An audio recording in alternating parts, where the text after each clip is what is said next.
नमस्कार रीना के किचन को आपन को स्वागत। आज आसतु सुजी उपमा सह मटर तरकारी प्रस्तुत करबा से पुणी बिना प्याज रसुण रे।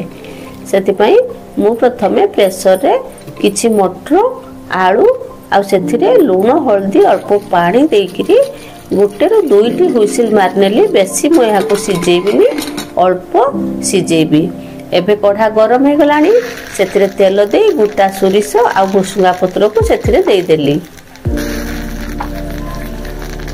यह भाजी हो गला परे मु सेथिरे काटी रखिथिबा पोटल, गाजर, बीन्स एमिति सब परिबा को नै कि ताकू किछि समय लूण हल्दी पके कि भाजी नेछि।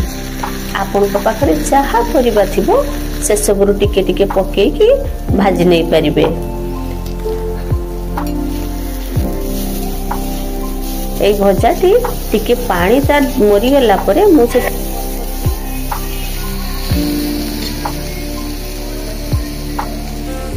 सुजी को सेथिरे देकिरी ताको भलो भाबरे भाजी नेबी। मु जेतु सुजी को आगुरु भाजी नथिली तेनु एई जो परिबा सहित पके कि ताको किछि समय मु भाजी नेबी, जेमिति कि सुजीटा टिके लाल हे जिवो आउ परिवारु सबु पानी मरी जिवो। मु एबे एथिरे हल्का चीनी देछि। आपण जदि मीठा खाउ न तबे ताहाले चीनी न देले भी चलिबो। भाजी गेलाडी सुजी आउ परिबा एथिरे मु कोन करछि अल्प टिके टिके पानी छिछि कि से सब को गुळे नेछि। बेसी पानी देले काले टेळा हे जिवो, सेति पई मु एथिरे अल्प अल्प पानी दे कि ताको गुळेछि, जाहा फल रे कि सुजी उपमाटी पूरा झुरझुरिया हे कि रहइबो।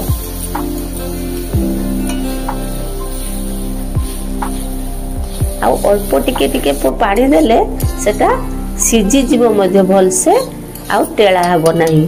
देखंतु एबे सुजी उपमा प्रस्तुत हे गेलानी। ताको मु गोटे जगह को बाहर कर नेबी। तापरे सेई कढ़ारे कि मु मटर तरकारी प्रस्तुत करिबी। एबे कढ़ा गरम हे गेलानी, सेथिरे गोटा सोरिष आ भुसुंगा पत्र देकी ताको मु टिके छुंकटे मार नेबी।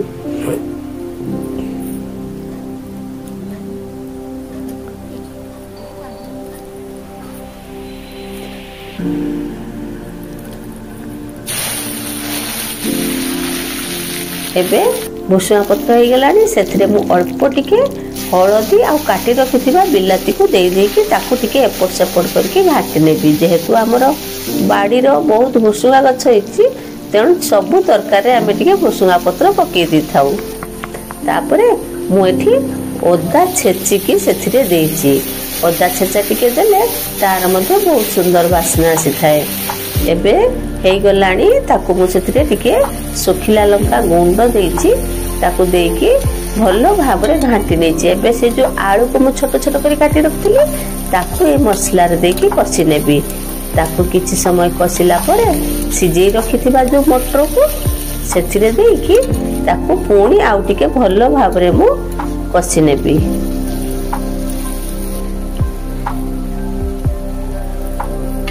मटर देकी कसी सारला परे मु एथिरे जो प्रेसर रे लागि थिला जो मटर से प्रेसर को धुई की मु एथिरे अल्प टिके पानी देबी।